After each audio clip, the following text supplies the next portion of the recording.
всемогущий! Слушайте, правоверные, слушайте!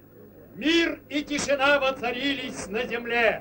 Возмутитель спокойствия Хаджа Насреддин схвачен и утоплен в водоеме святого Ахмета. А теперь ответьте мне на другой вопрос. Почему сегодня, несмотря на жару, в воздухе чувствуется такая легкость и благоухание? Кто мне из вас ответит на этот вопрос? Я убежден, о мудрейший из мудрых, что это твое дыхание наполнило воздух неизъяснимой свежестью. А нежное благоухание распространилось во всех твоих владениях, потому что душа нечестивого Насреддина перестала, наконец, извергать гнусный смрад.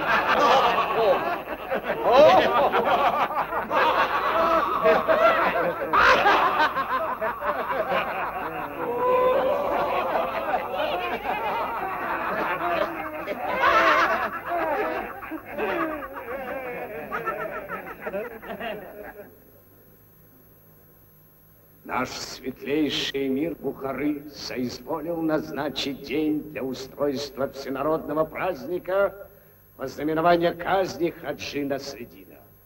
На этот праздник солнцеликий эмир, дабы осчастливить народ Ходжента, шлет наследного принца Рашида.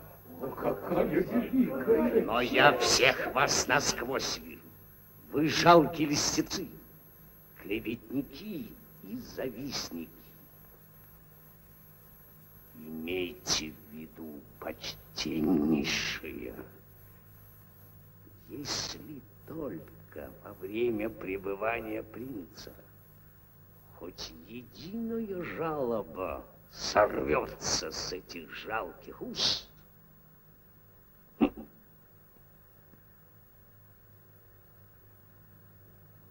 О, великий величайший из великих, самый величайший из великих на земле. О, великий хан, я позволю себе напомнить. В честь приезда великого принца назначаются скачки. Пусть объявят всем, что победитель получит 50 тысяч танга. Ой, щедрый хан, 50 тысяч танга. Ой, щедрый из щедрейших, самый щедрый из всех щедрейших на земле.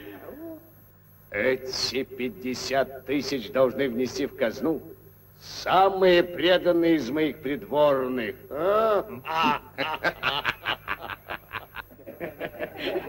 Щедрейший хан, щедрейший хан.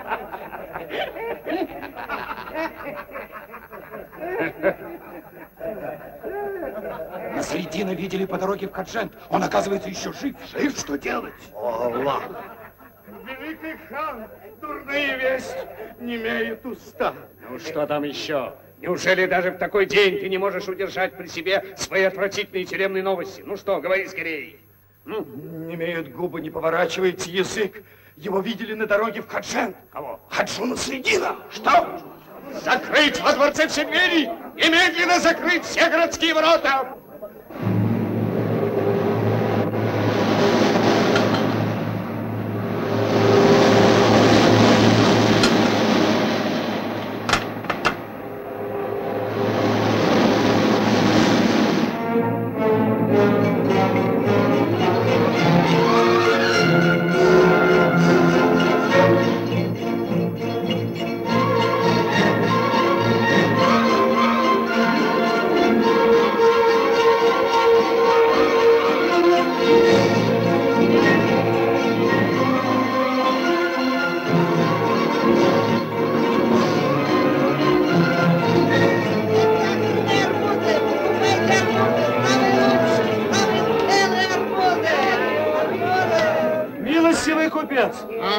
У меня пал верблюд, хозяин убьет меня.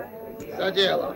Вот, возьми 100 танга и отдай мне, пожалуйста, верблюда. Больше у меня ничего нет. 100 танга за верблюда? Да. Ты ну что, с ума сошел? Иди отсюда! Это цена паршивого ишака. Ну-ка, любезный, дай-ка мне деньги. Давай, давай, не бойся. Слушай, милейший, Я покупаю ишака. Вот 100 тайга. За ишака? Да? Давай деньги, забирай ишака. Иди его. Это Что ты делаешь? Молчи. Это зверь. Забирай зверь. Что Нет, такое? я раздумал. Не нравится. Возьми лучше назад ишака и 100 тайга. Отдай мне верблюжонка. Ишака, 100 тайга. За верблюжонка? Ну да. Согласен по рукам. Веди. Не верблюжонок, а слон. Смотри, какие ноги. Это ж не ноги, бревна, бревна. Знаешь что? Возьми лучше назад ишака, верблюжонка и 100 тайга. Отдай мне вот того верблюда. За одного верблюда 100 тайга, Да. ишака Да. и верблюжонка. Воистину, сегодня у меня счастливый день. Ты деловой человек. Ударим по рукам. Держи 100 тайга. Бери верблюда. Бери верблюда. Благословит тебя Аллах. Веди, веди. 20, 30, 40, 50, 60, Ну, 70, бери и уходи. Скажи, за кого мне молить Аллаха, путник? Я пришелец из дальних мест. Ты любопытен, как женщина. Спасибо тебе. 45, 50, 55, 60. Господи, что ты сделал?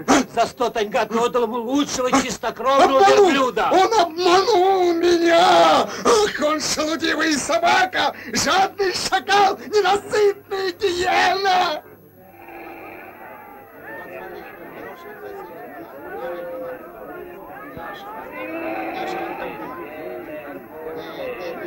Ну, мой верный шаг, нам нужно подумать и о пище житейской. Вон чайхана. Вот дешевый халат, дешевый халат.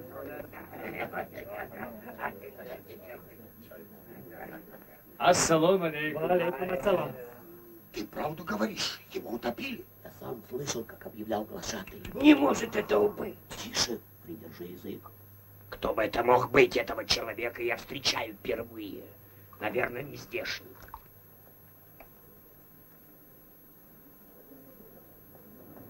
Мир тебе, путник, посетивший наш город. Заглядатай. Да-да. На твоих сапогах пыль, а наши дороги каменистые. Вот мы и думаем, откуда ты пришел. Если можно, скажи, пожалуйста, ты приехал из долины? Тебе может быть известно, что каканские ткачи отказались ткать на хана. А верно, что все маслоделы лепешечники уклонились от уплаты налога хану. Нет, я об этом ничего не слышал. Да и мы ничего не слышали. Мы просто так. На всякий случай хотели узнать. На всякий случай. Ну что ж, сообщаю вам, что Коканд сдвинулся с места. Сырдарья течет вверх, а не вниз. И в окрестностях появился огнедышащий дракон. Может быть, вы еще что-нибудь хотите узнать на всякий случай? Эх, почтенный старец, взгляни поглубже в мои глаза. Разве я похож на шпиона? Ты понял все наши мысли, путник. Но мы действительно очень все напуганы. Ходжент наводнен слугами хана. То есть слугами справедливости. Ну, я же тебе сказал, что здесь нет шпионов. Твои слова внушают доверие, путник. Ну вот о чем хотели узнать. Ты не встречал Хаджуна Средина? Я слышал, что он шел по дороге в Ходжент. Его видел один караван баши. Вы ошиблись, добрые люди. Насредин находится сейчас далеко от этих мест. Но его видели многие у ворот Ходжента. Нет, они ошиблись. Насредин не мог появиться на здешних дорогах. А что за причина? Да потому что он стал глуп, стар, растолстел. Сидит дома и боится ссориться с богачами. Ты хочешь сказать, что Насредин стал трусом? Во всех этих россказнях о нем 3/4 выдумки. Да. Ты лжец, шпион, подосланный ханом. Он платит тебе за клевету. Бейте его! Что? Кого вы бьете во имя Хаджина Средина? Эй, что вас запомнил? Если ты явишься еще один раз, я вырву твой поганый язык и спрошу на куски и выброшу на съедение шакалов.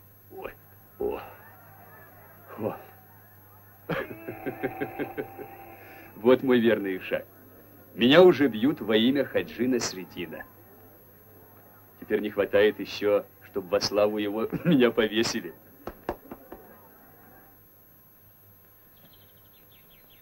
Тогда славный принц Гарун ибн Рашид переоделся в бедняков и вступил в Багдад. Но тут наступило утро, и Шахерезада прекратила дозволенные речи. Почему прекратила? Я не дозволил прекращать. О, меня осенила великая мысль. Я, как Гарун Рашид, проникну в город под видом паломника или бедняка. Я так хочу! Слышите? Я так хочу! Я хочу знать, как живет и благоденствует мой народ под эгидой хана Ханжента! Это невозможно, великий принц. Мы отвечаем за вас головой. Я так хочу! Аллах лишил его рассудка. Вы все мне надоели! И ты, и ты, и ты, и ты! Все-все! Ты холодна, как лед! От тебя пахнет мускусом! А в Хадженте есть запретные дома с гуриями из чужих стран. Немедленно возвращайтесь в Бухару и ждите меня там. Все будет так, как я сказал. Я принц или не принц?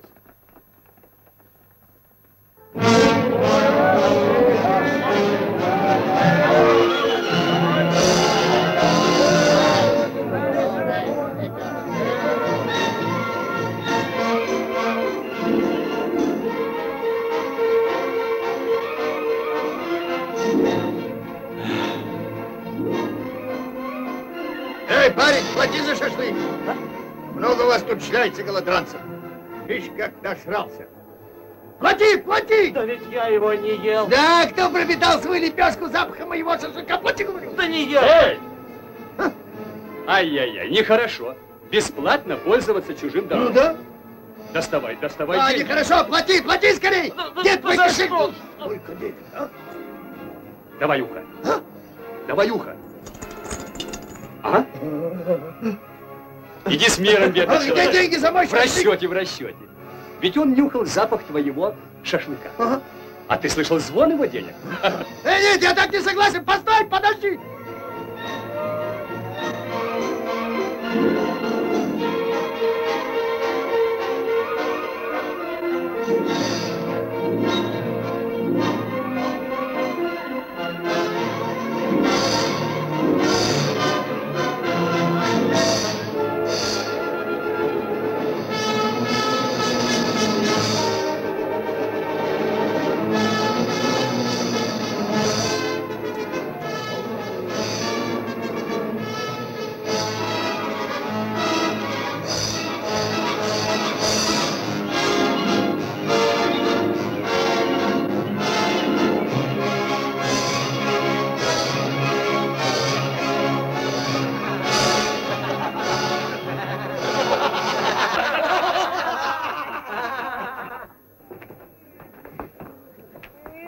Куда ты меня ведешь?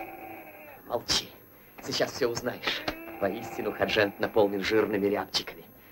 Вот один из них. Какой конь, какой конь. Сейчас я буду иметь не только кошелек, но и коня. Стой, стой! Что ты делаешь? Вот сын греха и позора.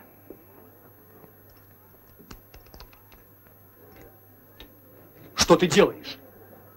Эй, оборванец! Ты не продашь мне своего коня? Он мне очень понравился. В мире нет такого коня, который бы не продавался. Ну да? Я тебя не спрашиваю, чей жеребец, потому что по тебе видно, что он не твой. Ты попадешься с ним. Времени у меня мало, решайте. Я сейчас же уведу его с собой, и все останется в тайне. Ты меня понял, соглашайся. Хотя ты выражаешься ясно, но я не все понял. Хитрец. Набиваешь цену. А? В этом жалком рваном халате не подобает ездить на таком коне. Да. Это даже небезопасно. А что, если тебя схватят и заточат в зиндон? Не лучше ли получить деньги, любезный? Еще бы. Это все равно, что найти деньги на дороге. Ну, положим, на дороге ты бы нашел совсем другое. Не знаю, не знаю. Ну вот что, получай свои 300 танга. Нет, ну что, бери, нет, бери, не зевай. бери. еще ломается. Но ты сам отдал деньги. Видишь? О, сын греха. И ты хотел запятнать свое имя воровством. А я поднял с земли деньги, уроненные вором.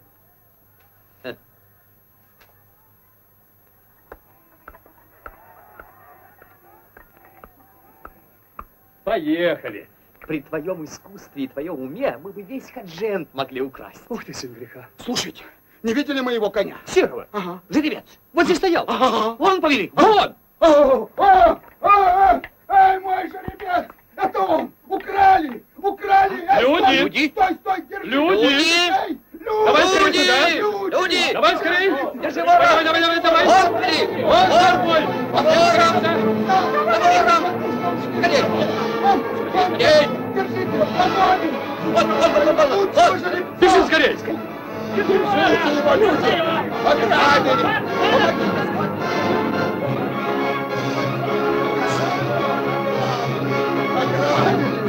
Ограбили! Меня ограбили! Самого лучшего коня увели! На помощь! На помощь! Кричишь, что мне надо? Ты украл коня! Я ей уступил! Даром не Смотри, пройдет! старина! Отвечай, Помогите! падаль, как ты смел Убиваю!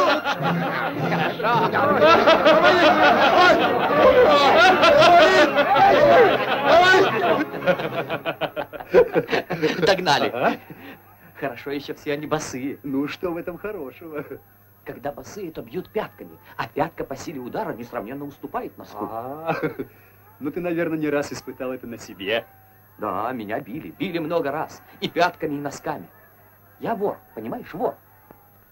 Знаменитый багдадский вор. Ого! Громкое имя. Но не такое, как твое, Хаджа Насреддин. Тише! Ты узнал меня, сын шайтана? С первого взгляда. Вор! Я не вор! Я не крал! Вчера до дороги я встретил наследника эмира. Что ты говоришь? Дуралей этого. Он под видом паломника хотел проникнуть в Хаджен. Я почуял запах жареного и пошел за ним. Под видом паломника? Это интересно. И сегодня-завтра он будет здесь. Видишь, как мне повезло? Я пошел за ним, а нашел тебя. А за тобой я готов пойти хоть на край света. Ну да. Великое счастье иметь своим спутником вора. Ради тебя я готов стать праведником. Но. Да. Ну что ж, в Хадженте у нас будет немало праведных дел. Идем? Идем. О, правоверные! Обратитесь ко мне всем своим существом, и вы познаете величайшие чудо на земле. Воли Всевышнего, вот эти несчастные, бедные люди... Вот как надувает народ. Да, нам до них еще далеко. Мраком. Ноги скручены недугом, руки трясутся, и не в силах удержать ни пищу, ни влагу, посланные людям всемогущим. Но настал день, когда всемилостивейший изволил пожалеть их. Сегодня слепые станут зрячими, хромые станут ходить, паралитики исцелятся. Идите в эту хижину, идите.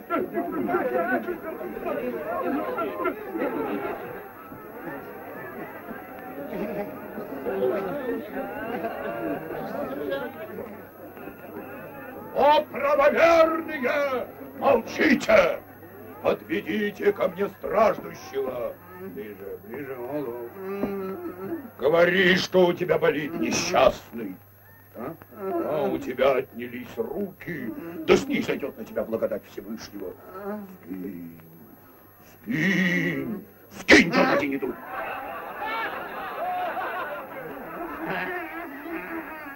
О, Смотри, у тебя и ноги скручены недугом. Да снизойдет на тебя благодать Всевышнего, скинь, пропади недуг.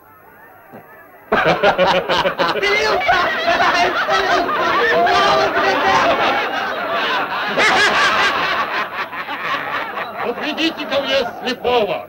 Ближе, ближе. Смотрите, правоверные, и удивляйтесь. Стань на колени.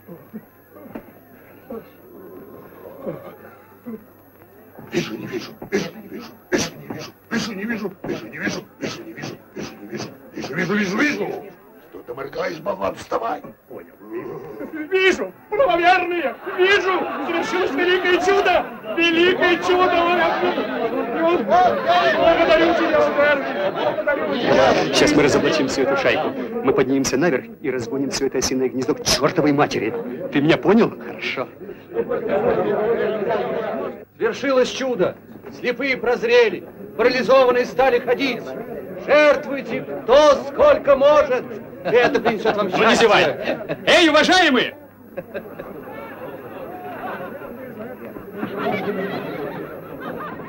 А известно ли тебе, что я сам великий чародей? Он чародей. И могу творить еще не такие чудеса.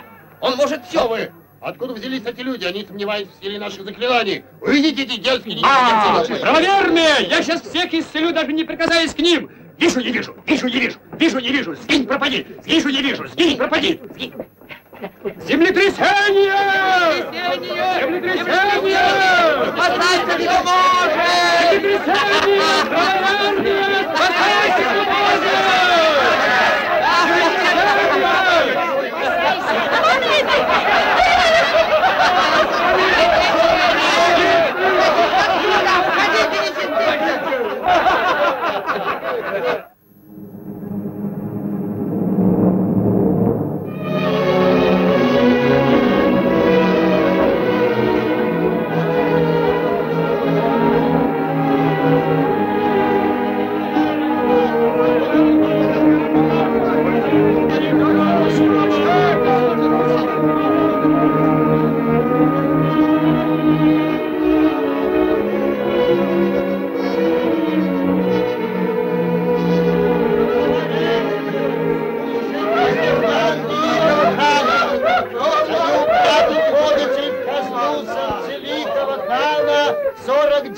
Каджента, 40 невест, 40 дочерей будут до выкупа отданы в рабство.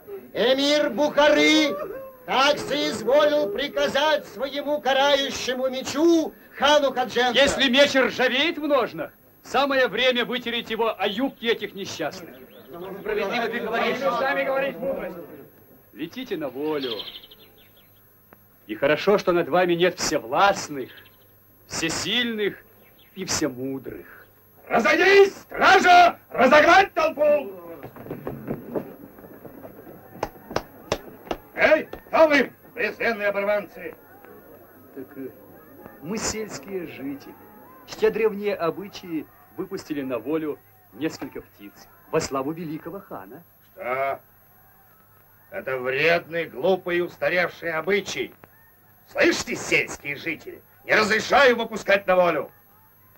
У вас, как я вижу, завелись лишние деньги, оборванцы. А нищим не пристало иметь излишки.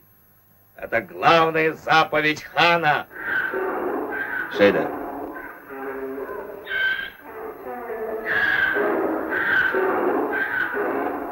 Замолчи. Ну что ты орешь? Вот проклятый Ишак. Неужели ты не можешь тише восхвалять мудрость и доброту великого хана? Какой глупый осел. Слышь, не надо. Обыскать? Стража, обыскать?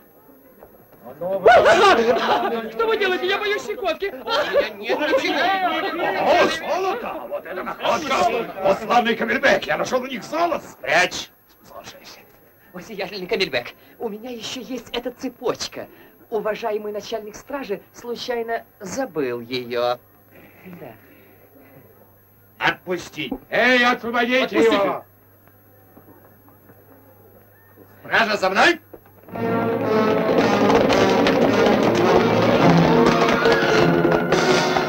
Все забрали. Если бы я имел дозволение выудить у них твой кошелек. Эх ты! Разве вернуть свое законное требует особого дозволения? Да. Вот он, твой кошелек.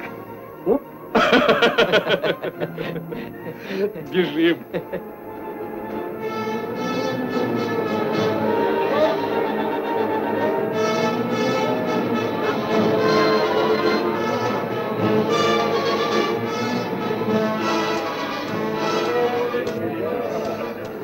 О, великодушный купец, мы пришли к тебе с мольбой о спасении. А уходите отсюда, я не подаю никому милостыни. Уходите. Выслушай нас, мы не нищие, ты не понял нас. Мы не за этим пришли. Я не милостыни прошу у тебя, купец. Наше дело не безвыгодное для тебя. Мы горшечники, кузнецы и медники собрали все, что было ценного в домах для выкупа дочерей. Одна из них томится в твоем гареме. Помоги нам, помоги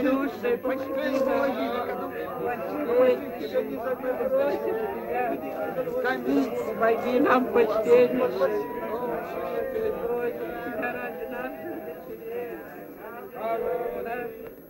Какая же цена почтенная этих драгоценностей? 2000 таньга. 1000? Эти безделушки стоят не больше 300. Вещи стоят в 10 раз дороже. 300 таньга хорошая цена.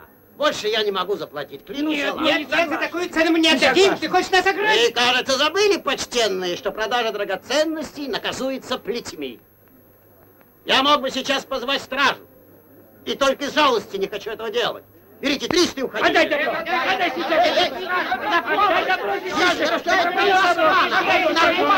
Молчать! Что тут происходит? А? Почтенный Рахимбай, почему так шумят эти люди? Ты украшение нашего купечества. Отвечай, что им надо? О, сиятельный Камильбек, эти дерзкие нарушители порядка кричат, орут. Никого из них я не знаю, никогда раньше не видел. Требуют у меня какие-то деньги. Говорят, что хотят продать какие-то драгоценности. Драгоценности? Нарушение приказа хана? Грязные оборванцы! Вон отсюда! В Зендон проситесь! Ну!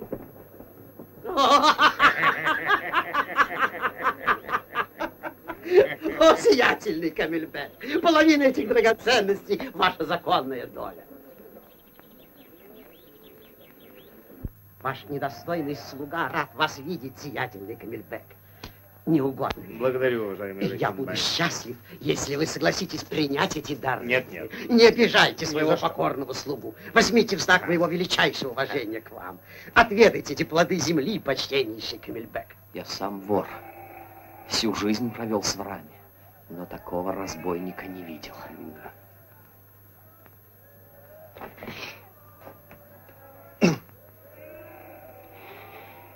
Ты должен все видеть и все слышать. Вечером встретимся на мосту.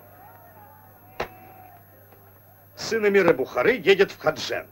Хан в честь приезда высокого гостя соизволил устроить большие скачки. Какой великий хан! Мои кони должны выиграть 50 тысяч таньга.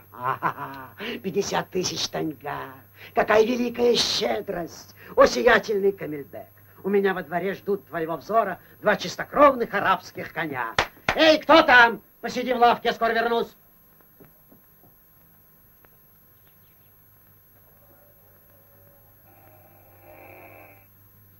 Прошу вас.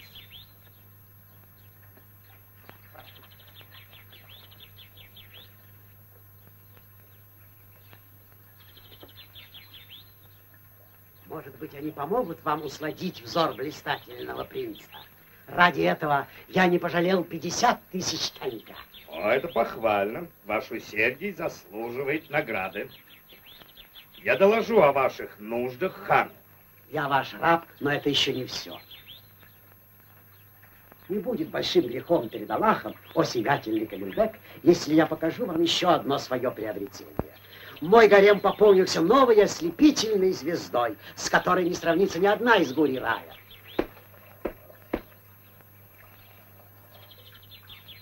Приведи сюда новую невольницу. Я хочу ее показать почтенному Камильбеку. Мне она досталась случайно.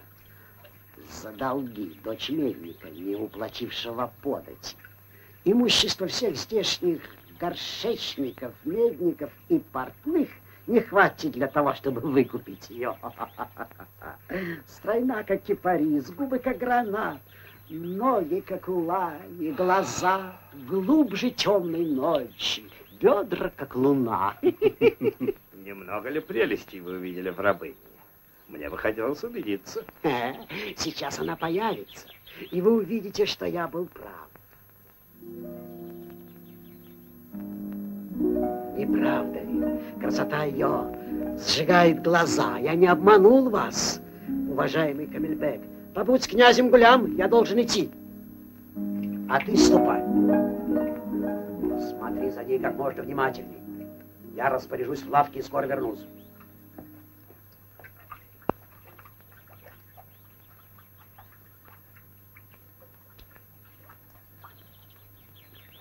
Гулям, вот тебе за вчерашнюю голубку. А это за новую.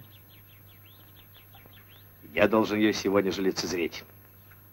Не забудь только оставить на улице лестницу и открыть окно.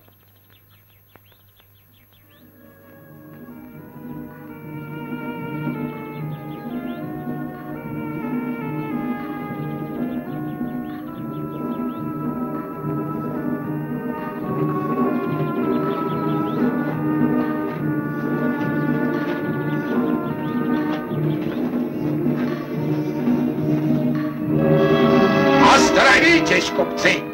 Вы въезжаете в благословенный Хаджет! Да будут вам известны законы великого хана! Читай! Укрывшему свои товары от пошлин 100 плетей. А? За крамольные разговоры дыба. За прелюбодеяние, лишение мужского естества. За непочтение в мечети преступнику смерть. А? Понятно? Обыскать!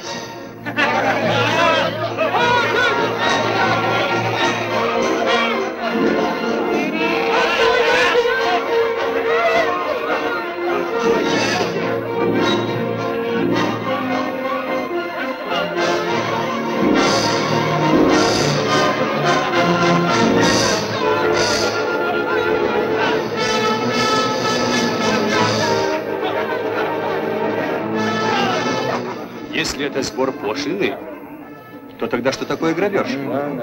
А если это грабеж, при чем тут сбор пошлины? А?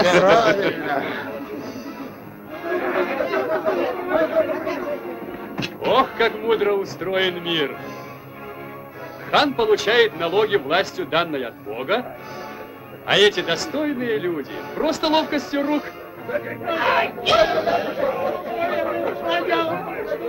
Принц, вот это удача.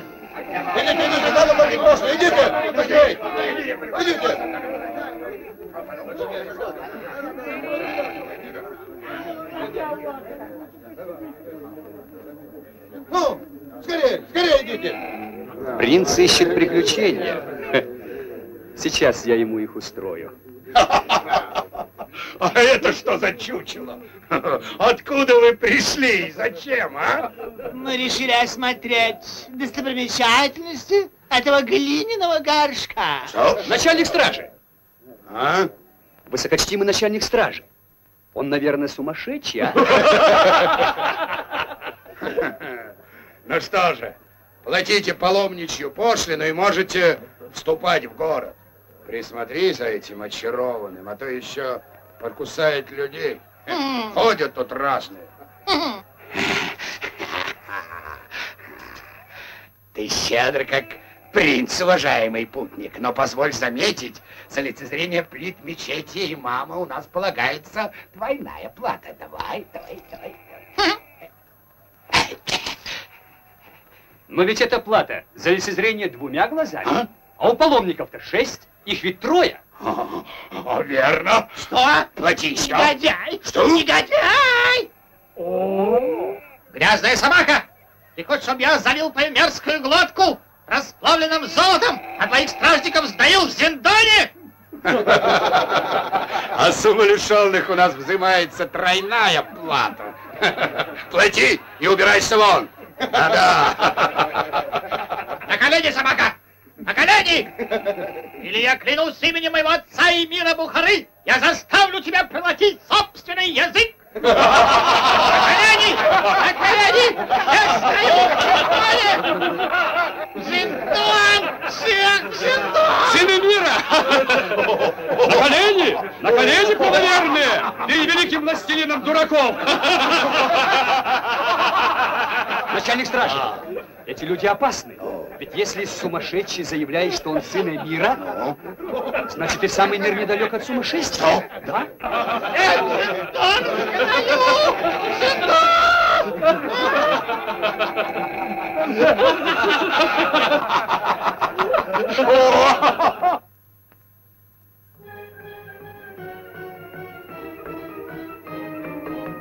Наследин, тебе необходимо переодеться. Хочешь в это, а хочешь в это. Выбирай.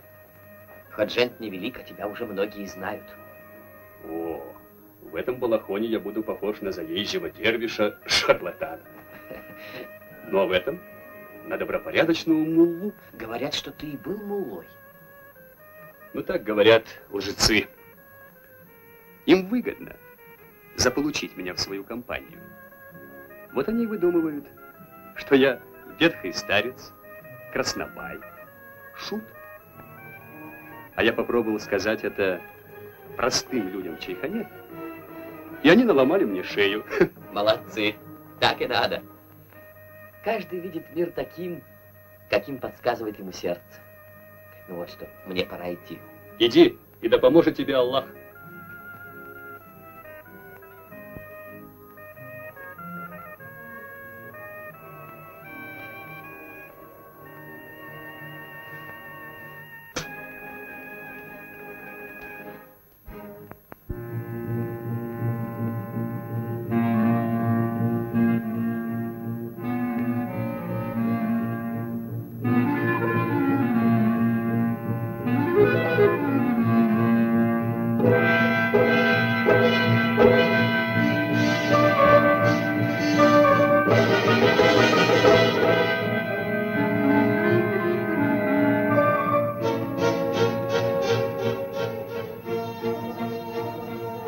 Бедная Гульнар.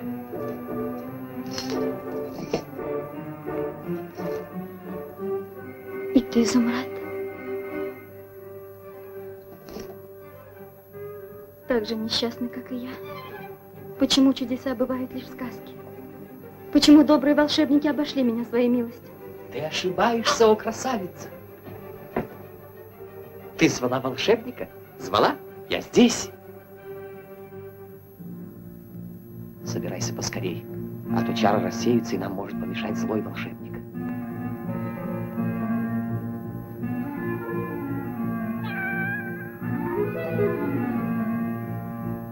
Что делать? Дай покрывало.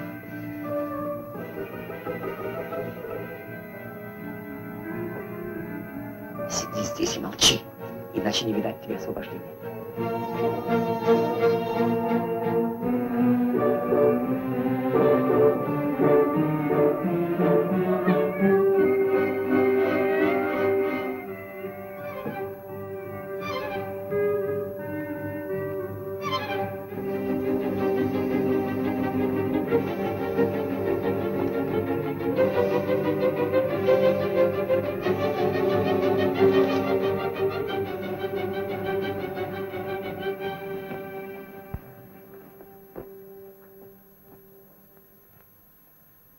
Не бойся меня, светочей моих, клянусь.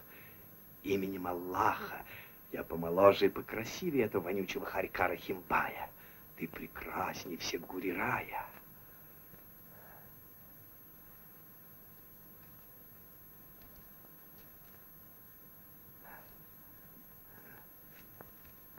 Вот, я дарил тебе эти золотые безделушки. Мне они стоили очень дорого, но для такой красавицы, как ты, мне ничего не жаль. Бедра твои, как полная луна, твоя талия стройна и целомудрена, как тростник. О, скорее раскрой лицо. Я хочу увидеть твои глаза, целовать твои губы, обнимать тебя, о прекраснейшей из прекрасных. Ты молчишь? Значит, тебе приятны мои слова. Сейчас я сброшу халат и заключу в свои объятия. Что это? У тебя усы! Пусти меня, я обманут! Пусти, пусти! Караул! Караул! Меня обманули!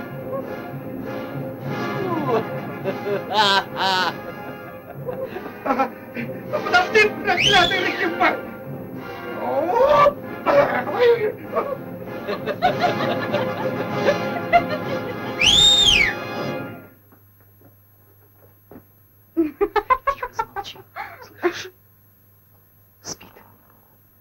Вы спугнули злого духа, а теперь должны спасаться сами.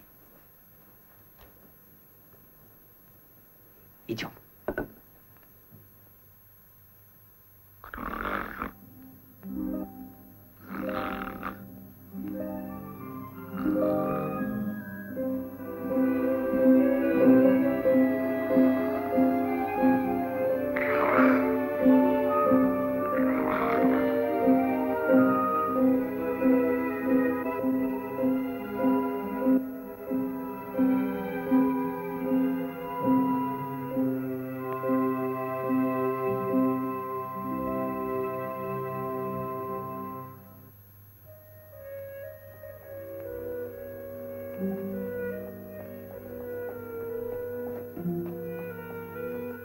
Видишь, я с богатым уловом.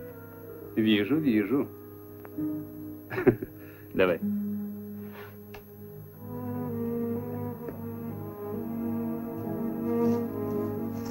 Да, мало, очень мало. Жестянки и позолоченные побрякушки.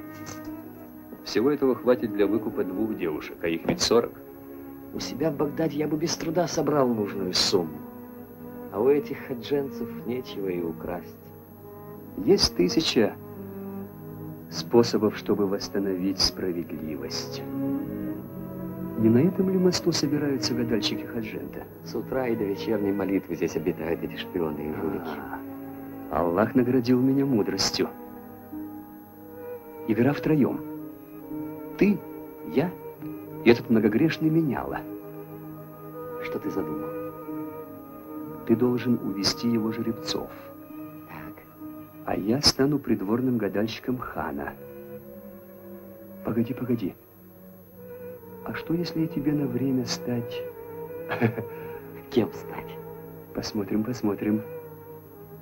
Но покуда спрячь девушку и снеси все эти побрякушки ее отцу. Никогда я с таким удовольствием не исполнял твоих поручений.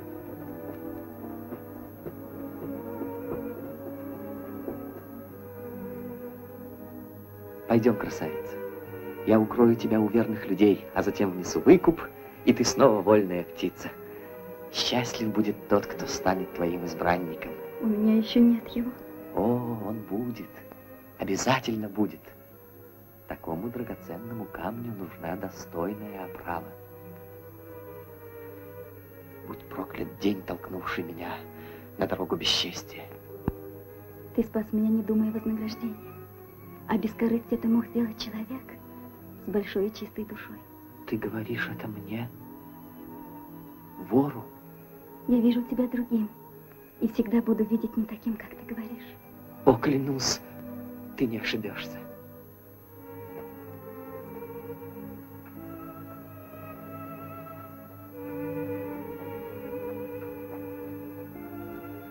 О, как ты величественно, таинство бытия. И то, чего с трудом добиваются умудренные опытом и скитаниями, легко делает это чистая голубка. И вот мир уже потерял багдадского вора.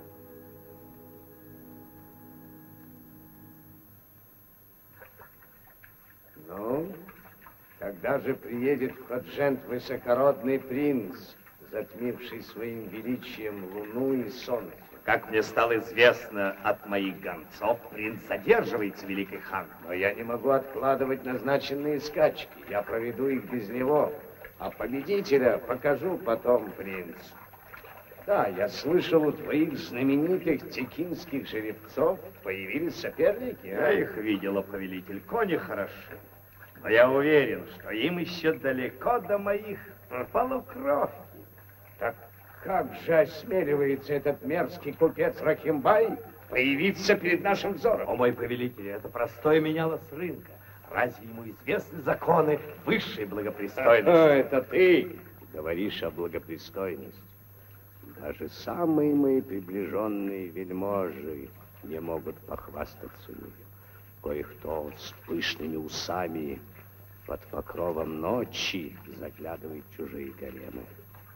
Мой ферман о прелюбодеянии уже не страшит таких. Давно известно, что твое остроумие поражает, как меткая стрела. Вот Когда ты лишишься мужского естества, ты по достоинству оценишь всю остроту моего ума. Что болтает сумасшедший, выдающий себя за принца? У меня немеет язык. То, что он говорит, я не могу повторить. Говори. Речи безумца не могут задеть хана. Самозванец осмеливается утверждать, что ты, о повелитель, вонючий хорек, по которому давно плачет виселица. А придворные твои, жулики, которые подрывают устой трона. И еще он говорит, что ты вонючий верблюд, и что он лишит тебя мужского естества. Молчи, молчи, или я тебя самого брошу в Зиндон. А ты его пытал? Да, я сделал все, что было в моих силах. Но как мы ни старались, он молчит и ни в чем не признается. Сегодня раскаленным шилом я сам проткну его язык. Отец, как же он сможет признаться в своей вине, если ты проткнешь его фальшивый язык? Теперь ты видишь, как бледна твоя мудрость, гость чужих гаремов.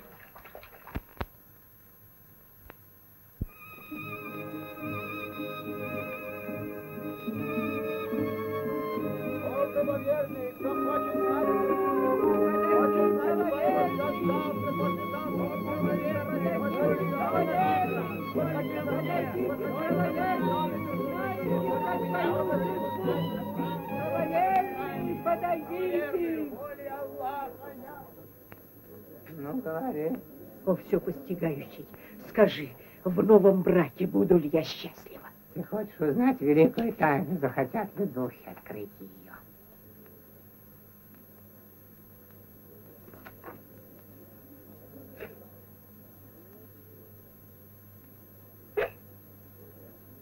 Если ты будешь следить, чтоб в твоем доме не завелись мыши, твое желание будет исполнено. Тогда мне придется завести хорошего кота. О, благодарю тебя, все постигающий. 10 тенга. Не очень-то щедра эта старуха, жаждущая счастья. Да обойдет и Аллах твоих щедрот. Ассалам алейкум, всепостигающий. Алейкум салам. Я не хочу быть обманутым в сделке на 20 кип шерсти. Приезжий купец уверяет, что шерсть превосходна. Буду ли я иметь хорошую прибыль? Ты хочешь узнать великую тайну?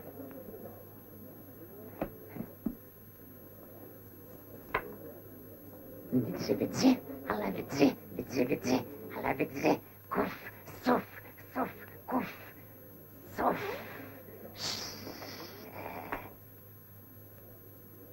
И если хочешь, чтобы сделка удалась, надо очень внимательно следить, чтобы во время уплаты денег на базаре не было ни одного лысого человека.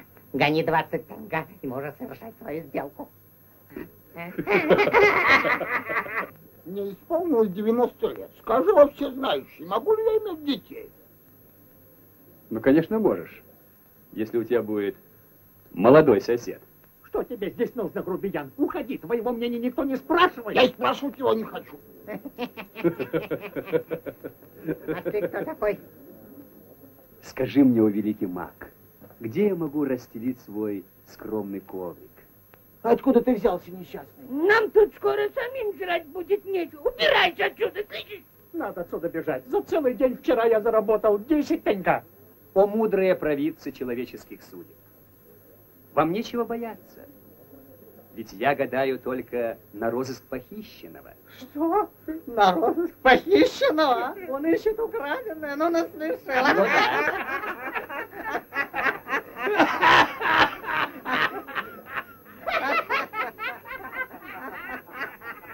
Можешь садиться где угодно, если хочешь здесь или здесь. Он думает разживиться в Хадженте на розысках украденного. Слушай, что я скажу. Не трать зря свою жизнь в Хадженте. У здешних горожан крепкие кулаки.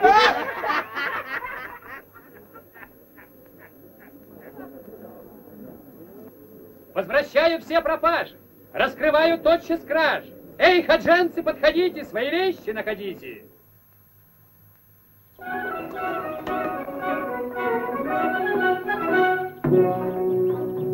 Твое лицо светлей, чем лунный светлый лик, твой нежный гибкий стан, стройнее, чем тростник, обомной красоты, какой владеешь ты, не видел никогда ни турок, ни таджик.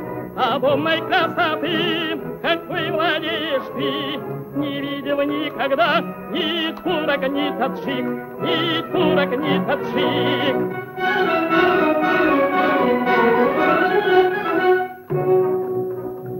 Как сахар ты сладка, предела нет любви, я все отдам тебе, лишь цену назови. Ногам твоим сложу алмазов ценный клад, Багдад и Бухару, и древний Самарканд. Ногам твоим сложу алмазов ценный клад, Багдад и Бухару, и древний Самарканд.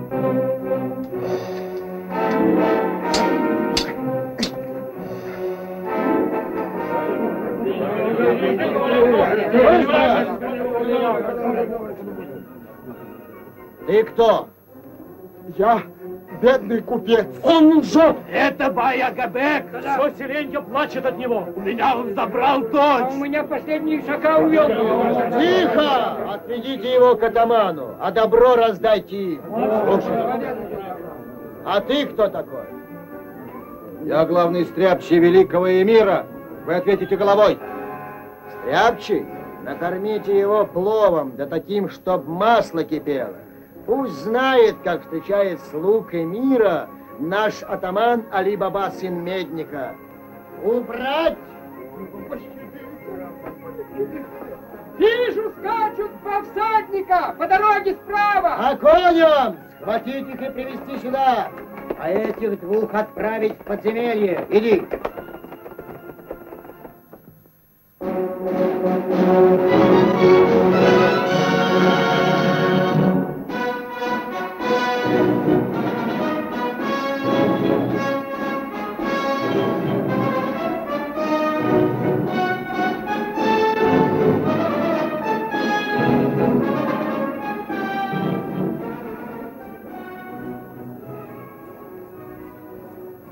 Кончены, теперь я хочу услышать, что сочинили наши поэты. Они мне давно не читали своих произведений.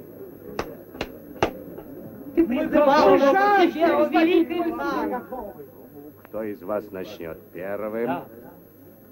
И ты, как кипарис, стоишь в благоуханье роз. Алмаз среди ничтожнейших песчинок. Ты, как луна, затмил сверкание звезд. С тобою солнце держит поединок. Надо их поощрить, отблагодарить за их труды.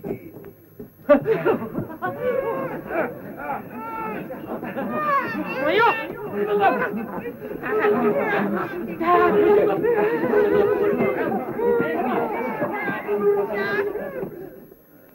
Не опротивило каждый день слушать одно и то же. Да еще приснился во сне, как назло сегодня, Хаджа Насреддин. О, великий хан, я приказал усилить стражу. Ворота в город закрыты и охраняются. Насреддин не бесплотный дух, он не может проникнуть в город. А сны позволь развеять мне, великий хан. Одно твое слово, и заморский фокусник попытается развеселить тебя.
Ты порадовал мой взор и слух.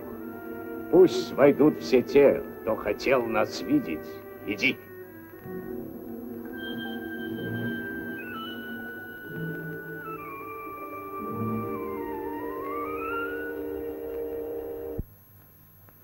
О, справедливейший и справедливых, склони ухо жалобы верного раба твоего. Защиты, прошу. Ну, говори. О, мудрый великий хан, прошу тебя защиты и справедливости. У меня, о хан, украли невольницу, за которую плачено 20 000, и увели в ту же ночь из конюшни. Таких 2 жеребцов, которых нет цены, о справедливости. А ты болтал, что у него обыкновенные полукровки. Немедленно найти и доставить ко мне во дворец. Живо! О, мудрый хан, о, мудрый и справедливый. О, мудрейший среди справедливых. Начальник стражи, я слушаю. Разыскать коней. Имей в виду, нерадивый пес. Я тебя схвалю в Зиндоне, если не найдешь. Стража! Немедленно разыскать коней, иначе сгною вас в Зиндоне. Ясно? Живо!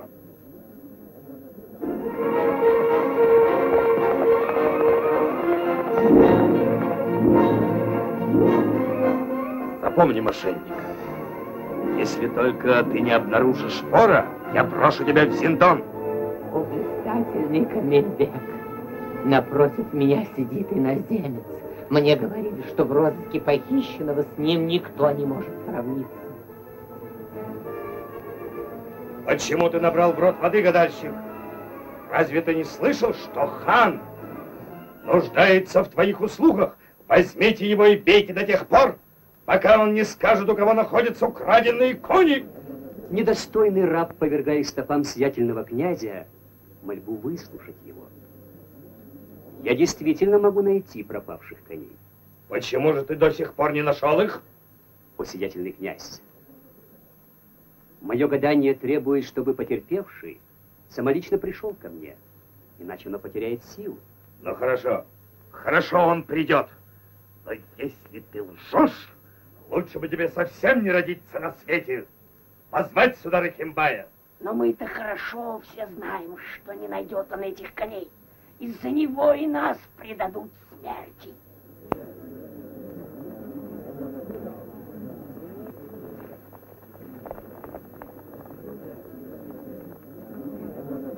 Ага, сам Рахимбай. Жирный пес. Ничтожный раб, который не может найти защиты от дерзких воров, явился по твоему зову, о многовластный Камельбек. Я позвал тебя, чтобы доказать свое усердие в поисках пропавших коней, достопочтенный Рахимбай. Начинай, гадальщик. А если только ты не укажешь, где находятся украденные кони, горе тебе, чужестранец. Старайся. Садись, почтенный Рахимбай, садись, не бойся.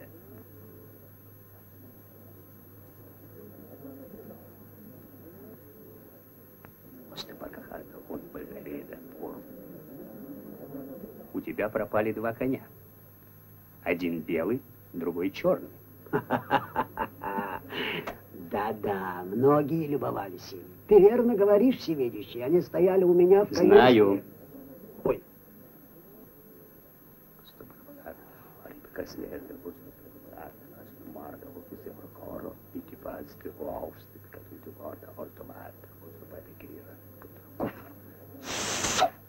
Хан за это... Молчи.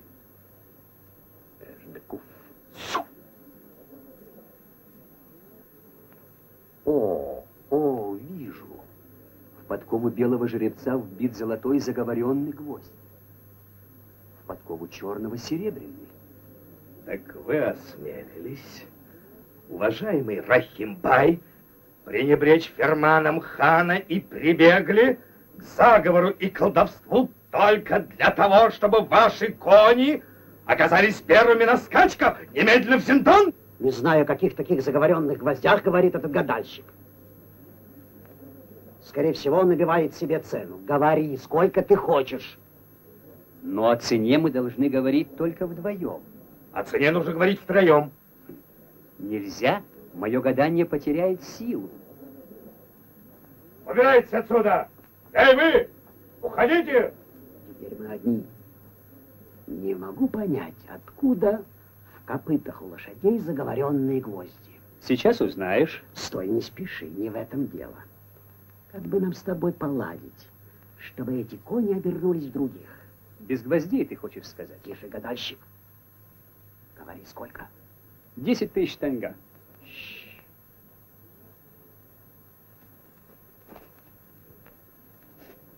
Вот, получай. Здесь ровно 10 тысяч золотом.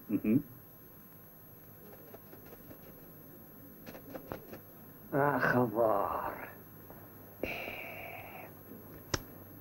Но кони, гадальщик, должны ко мне вернуться, так сказать, в свое естественное. Лидия. Да.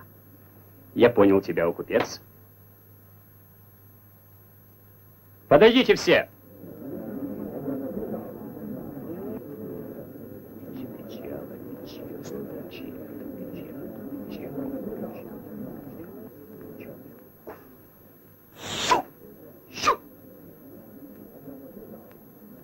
Твои кони, о купец, находятся возле старой каменоломни у слободы Чамак. Скорее туда! Слободу! Слободу Чамак! Живо!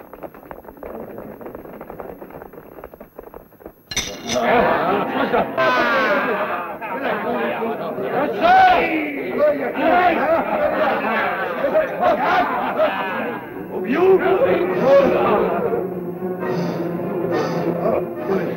Этот подлый шпион, наверное, следил за нами. Такие кони могут принадлежать только страже хана. Клянусь именем Али-Бабы, моего предка, сегодня ночью его будут оплакивать совы и филины.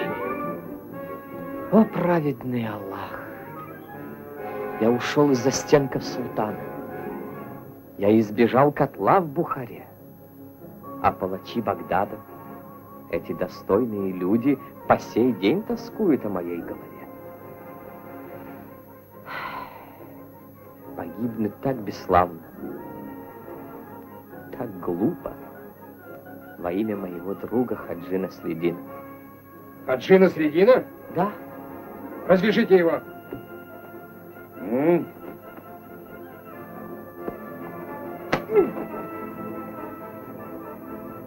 Говори, пленник. Но смотри, будь правдив, иначе я обезглавлю тебя. Хаджа Насреддин решил освободить 40 девушек, которых отдали в неволю. Но для этого ему нужна огромная сумма денег. Сейчас в Зиндоне томится сын эмира, брошенный туда как безумец ханской стражей. Когда это откроется, Камильбеку не уйти от гнева эмира. Вы поняли?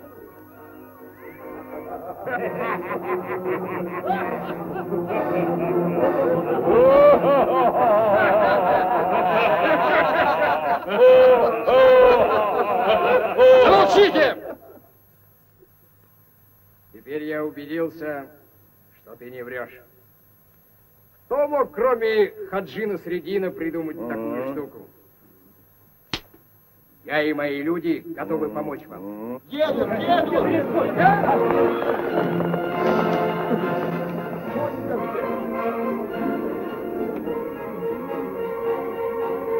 О, сиятельнейший Камильбек, коней там нет, только одни уздечки.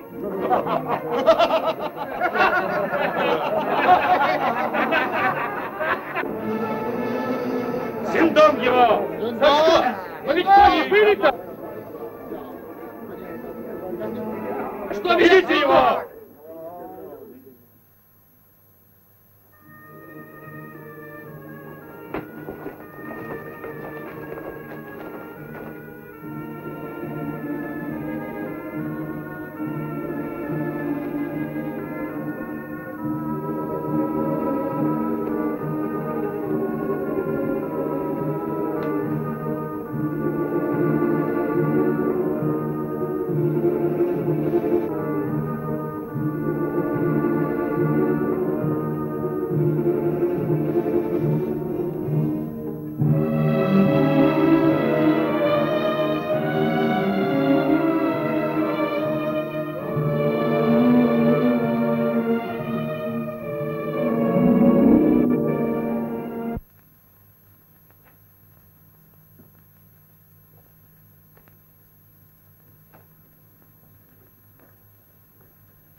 О, блистательный принц! Какая горестная встреча. Ты меня узнал. Подтверди это им, и я тебя озолочу. Но хан знает, что ты принц, и желает твоей смерти. Заговор. Мой отец, великий мир, он никогда не доверял этой лобной гиене. Что же делать? Есть один выход. Надо подписать ферман о низвержении хана, и я переправлю его на волю. А ты не обманешь? Сиятельный принц. Пиши. Я подпишу эту бумагу, и пусть хана зажарят заживо в кипящем масле. Я так хочу. Гениально.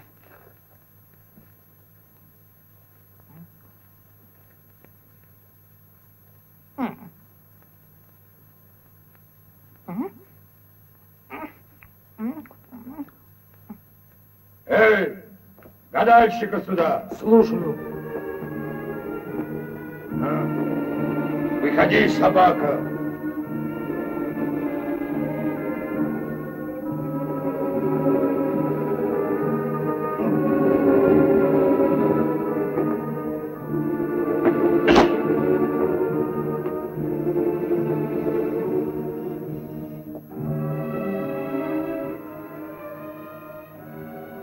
Рассказывай о своих злодеяниях. В моем гадании, о сиятельный князь, не было обмана. Вот как? Ты такой же мошенник, как и прочие шарлатаны, твои собратья. Но ведь сиятельный князь сам видел уздечку. А это значит, что кони были в каменоломне. Почему же их не оказалось там? Да потому что я прочел в неких властительных глазах желание, чтобы эти кони не слишком торопились вернуться к своему хозяину. Черт! Оставьте нас! Вон!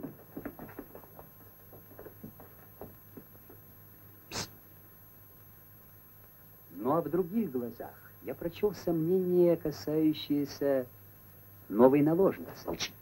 Ведь под лестницей ты оставил следы сапог. Тише. Но Рахимбай узнал их. О чем ты говоришь? О какой наложнице? О какой лестнице? Бичи-бичи, алабичи. Бичи-бичи, алабичи, астурбичи. Бичи-бичи, алабичи. Бичи-бичи, алабичи.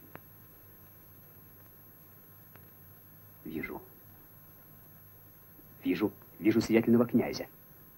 Вот он склоняется над прелестной наложницей. Снимает халат, сбрасывает покрывало. О, боги! Вероломный евнух подменил красавицу мужчиной. Сиятельно мечется по комнате и, подтягивая шаровары, бросается к окну. Замолчи! Замолчи, говорю! Ну а купец хочет искать защиты своего супружеского ложа у хана. Солнцеликому угрожает нож лесом. Я убедился в твоем искусстве. Ты будешь главным гадальщиком хана. А если узнаешь о кознях купца Рахимбая, сообщишь их мне. И при дворе слушай разговоры вельмож и запоминай их. Эй! Твой слуга всемилостивейший. Сей человек назначается главным придворным гадальщиком. Воздайте ему должные почести и проводите как умнейшего из все постигающих. Пошел вон.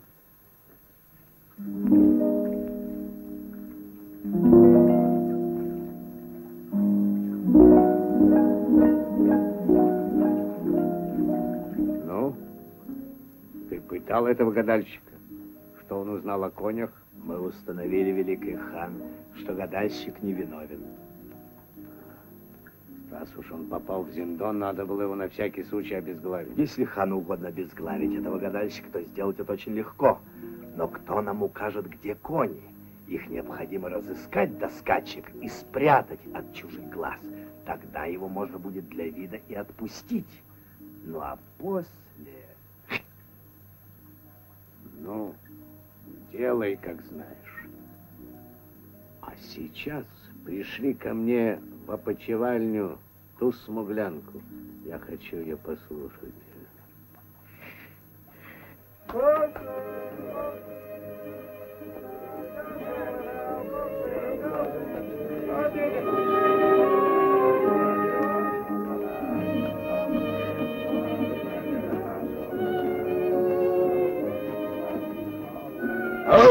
Что такое? Проваливай отсюда, шарлатан. Я тебя не понимаю. Не понимаешь, болван? Убирайся! В чем я провинился, господин? Твое место займет главный гадальщик Что с ним хана. говорить, раз приказано слушаться? Что вы делаете? Здесь будет сидеть главный гадальщик. Вещи уходи. Да смотри, не вздумай с ним Он спорить. раздавил меня, Аллах, счастье меня.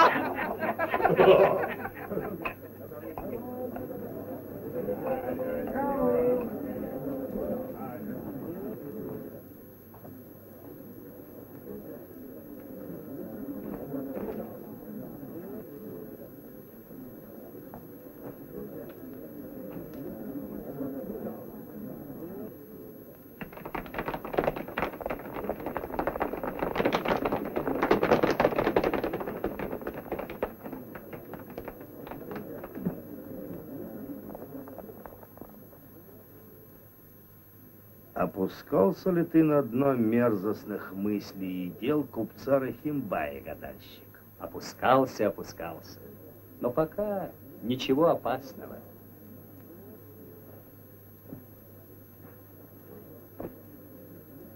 А куда же все-таки девались кони? Ты еще не узнал? Куда девались? А очень просто. Я их взял и перенес. То есть как это? Взял и перенес? А очень просто. По воздуху. Ты не шутишь? Ты можешь и по воздуху? Для меня это... И все. А скажи, нельзя ли перенести по воздуху и купца Рахимбая? Куда-нибудь подальше от Хаджента, ну там еще кое-кого. Взглянем. Знаки моей книги говорят, что для клеветников, стяжателей и интриганов давно распахнуты врата преисподней.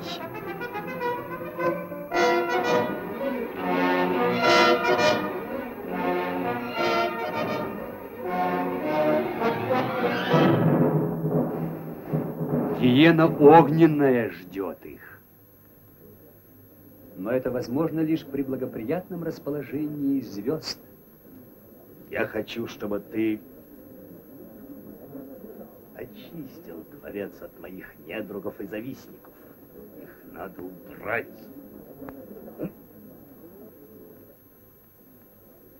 Ты слышишь?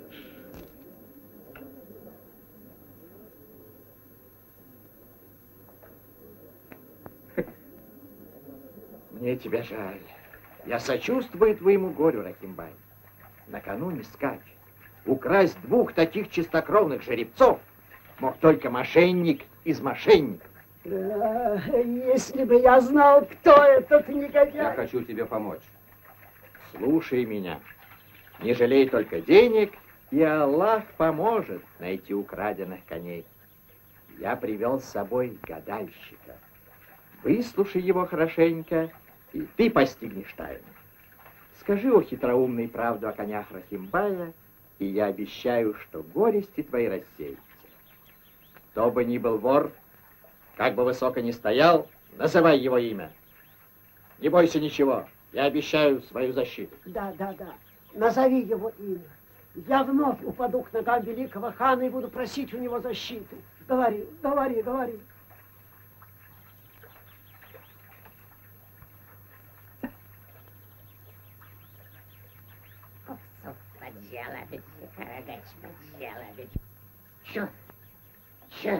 Карагач, Карамагач, Карагач, Карамагач.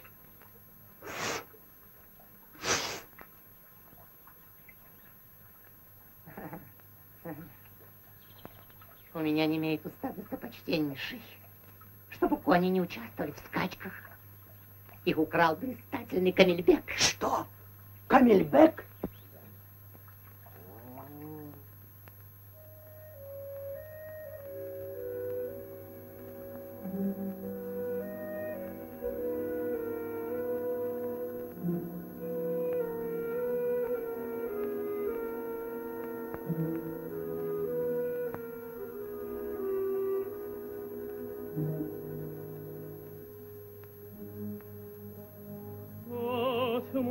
Черным черна, глаза твои черней, светлым светла луна, лицо твое светлей, с ума меня свела, ты красотой своей.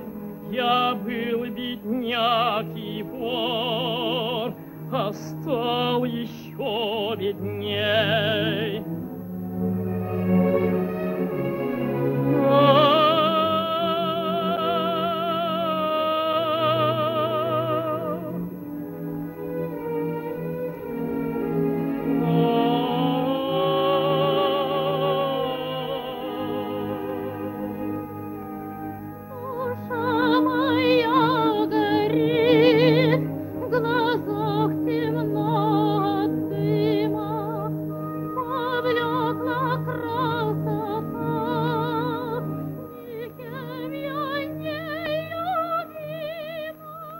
Я полюбил тебя, странник, за твой ум и добрую душу.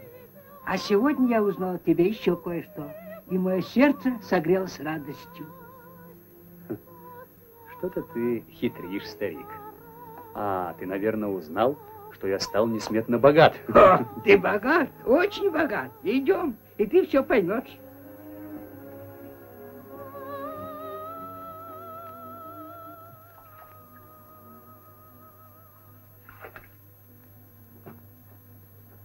Вот смотри. Жена? Насреддин. Гюльджан, ну как ты нашла меня? Это было нетрудно.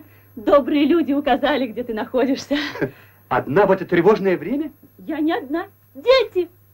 Смотрите, кто пришел. Дети мои! Кровь моя! О, как мне не хватало вас! Воистину я богат. Несметно богат. Аллах наградил меня всем, кроме смирения и спокойствия. Скажи мне правду. Ты опять что-то затеял, Хаджа. Ну, ты ведь знаешь меня, Гюльджан. Знаю, Хаджа. Не сердись на меня. Да хранит тебя Аллах. Я никогда не стояла на твоем пути. Завтра мы все вместе двинемся в путь. Ну, а сегодня звенят трубы, надо идти в бой.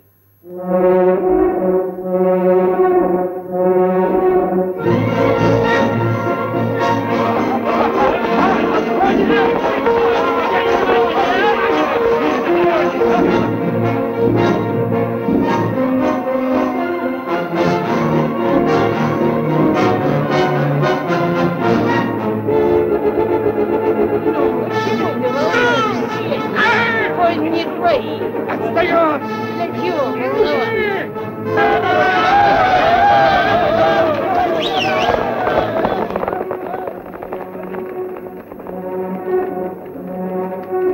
Слушайте ферман повелителя Хаджента о награде за участие и победу на скачках в честь приезда сына Эмира на горы. Куда ты лезешь? Стой! Стой, говорят тебе! Стой! Что это? Ты посмел омрачить мою радость. Взять его! О, великий хан, затмивший всех своей справедливостью. У меня похитили коней, оставили только вот эти уздечки. Я купец Рахимбай. Выслушай меня, о великий. Что ему надо? Что ты хочешь от нас? Я прошу справедливость. Камильбек похитил коней, где-то спрятал. Он подговорил и гадальщика. О чем он болтает, ничего не разберу. Гадальщика сюда. Слушай, великий хан, гадальщик сейчас будет здесь. Чего?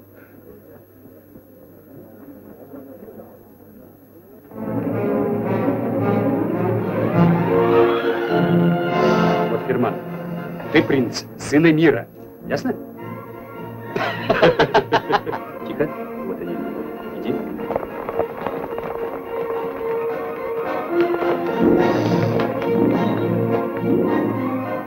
Да поможет нам Аллах. Стража хана. Схватить гадальщика. Живо! По какому праву? Не разговаривать, приказ хана. Я буду жаловаться. Ведите его. Пустите меня. Я придворный гадальщик.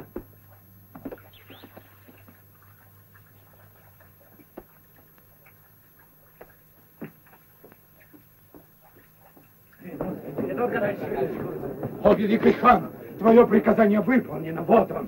Я не желаю в такой торжественный день заниматься вашими грязными делами. Слышишь, визирь? Что прикажет хан? Допроси его. Слушай, раб, ты должен в присутствии хана сейчас же найти украденных коней. В противном случае будешь посажен на кол. Но ведь мне было обещано 10 тысяч таньга. Вот они. Бери их. Вот они. Только скажи, где кони. Ну, что же ты молчишь, гадальщик? Теперь ты берешься указать, где кони Рахимбая? Ну да, сиятельный визирь. А почему ты не открыл это перед скачками? Неблагоприятное расположение звезд. Но кто тебя подбил, дерзкий раб, на оскорбление хана? Ты его лишил радости и удовольствия решить, у кого самые лучшие кони в Хадженте. Мне только что донесли, что преступную мысль эту тебе внушил Камильбек. Да-да, Камильбек. О, Аллах, меня хотят очернить, навлечь твой гнев, опозорить на весь Хаджент. Люди, которые взимают незаконные поборы. Воры, расхитители моей казны. Ваше место не здесь, а в тюрьме. Я не потерплю, чтобы мошенники находились во дворце. Я всех выгоню отсюда и не ждите жалости. Награбленные вы должны сейчас же сдать казне, иначе берегитесь. Первый, кто не послушает, сядет на кол. Вы слышите, подлецы? Да и гадальщик пусть поторопится. Если кони не будут найдены, можешь считать, что ты мертв. Кони находятся в конюшне дома, что стоит по дороге в Чамак у слияния двух арыков. Что? Ты врешь? Это дом, о солнцеликий хан, мой дом. И никаких коней нет в моей конюшне. Лут хочет надуть нас, он оттягивает время. Пошлите туда немедленно людей, чтобы удостовериться во лжи.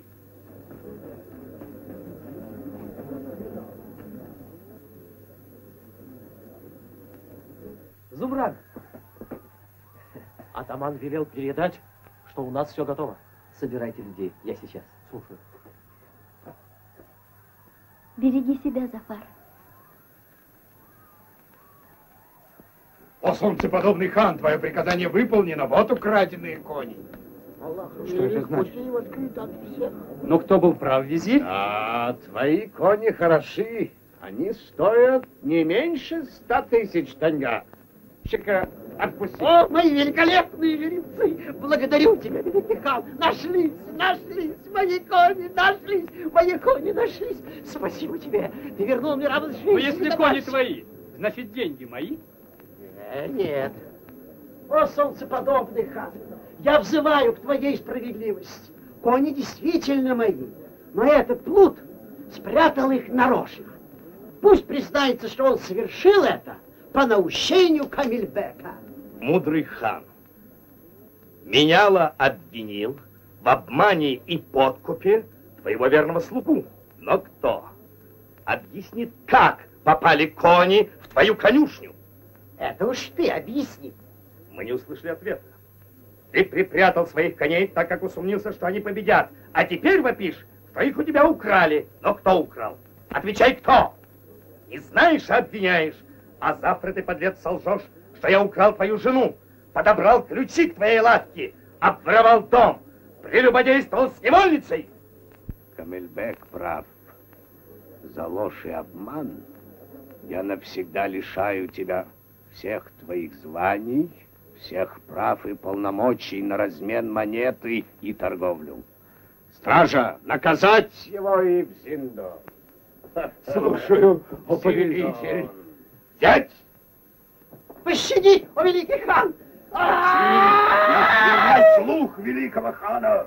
Пусть подойдет ко мне гадальщик. Ты понравился мне своей мудростью и проницательностью. И мы решили приблизить тебя к своей особе. Но ответь мне на вопрос, скажи, в чем заключаются их обязанности? Я понял тебя, о великий хан. Наипервейшая обязанность всякого придворного заключается в ежедневных упражнениях гибкости хребта. Он должен извиваться и изгибаться во всех направлениях. Правильно, я сам так думаю. А мои лодыри отрастили себе животы, стоят истуканами, поклониться не могут, как Разрешил великий хан? Ну-ка, все кланяйтесь хану. И раз, и два, и три. Ниже. Ведь перед вами великий хан, великий повелитель, величайший среди великих на земле, гениальнейший среди гениальных, богоподобный. Я у тебя хочу спросить, отчего на голове волосы седые, а в бороде черные? Борода моложе, о великий хан. Ведь ты родился с волосами на голове, а борода выросла на 20 лет позже. Ты мне нравишься. Тогда вот что скажи. Ну, отвечай сразу. По какой причине море соленое? Он погиб, если не ответит хану. Чтобы рыба в нем не протухла, о великий хан. Теперь я тебе задам последний вопрос.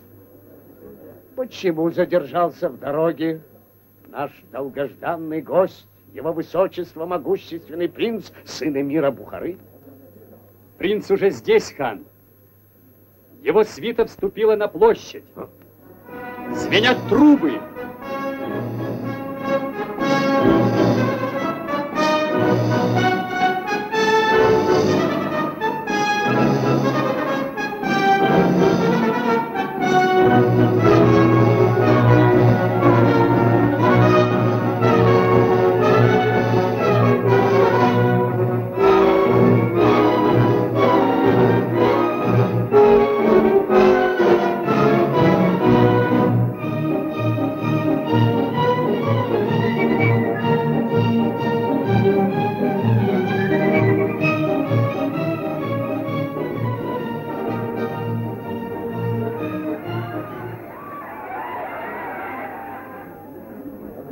Великий Аллах! Я готов поклясться, что это не сын эмира. Я его хорошо знаю. Его надо схватить, это самозванец. Что, ты сомневаешься, что мой отец эмир? Сейчас ты узнаешь, кто я.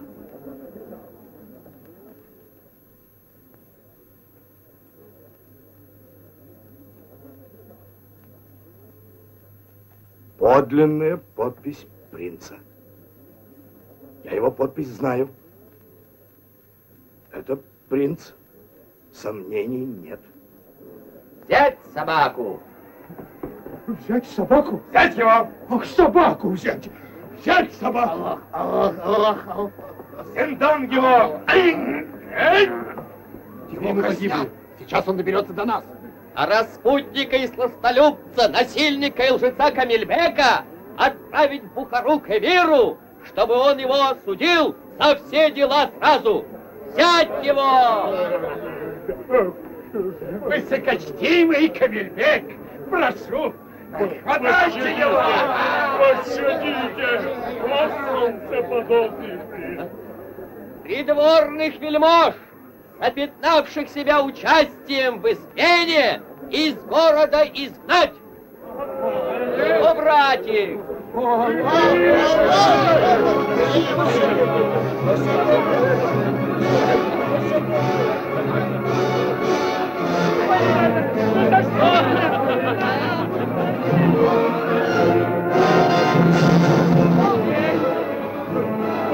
Пощадите!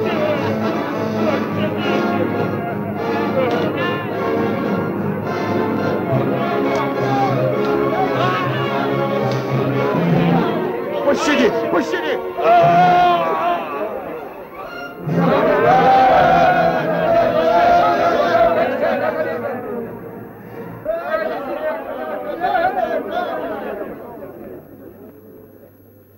во знаменование своего славного посещения благословенного Хаджента и наказание визирей преступников, повелеваю проявить милость узникам и выпустить их всех из тюрьмы. Не забудь девушек.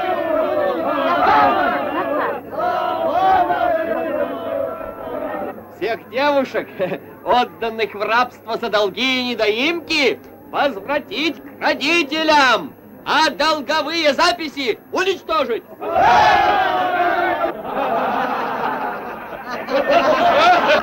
О, великий принц! Ты повелел принести долговые расписки. Вот они.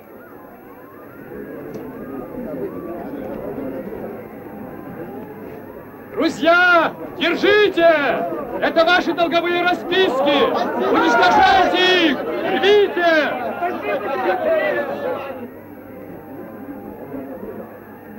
Все эти повеления подсказал мне мой друг Хаджа Насреддин, который стоит здесь, рядом со мной.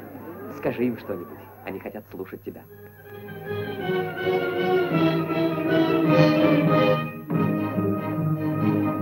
Не важно, создан мир, закон у нас таков. Блаженствует и мир на шее бедняков. Я день-деньской тружусь, а кто-то жрет и спит, но именно ему весь мир принадлежит.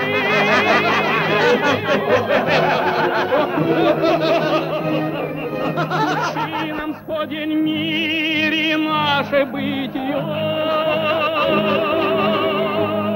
Богатый пьет шараб, мы горькое питье. Скажите мне, друзья, кто в этом виноват? Во всем виновен тот, кто зло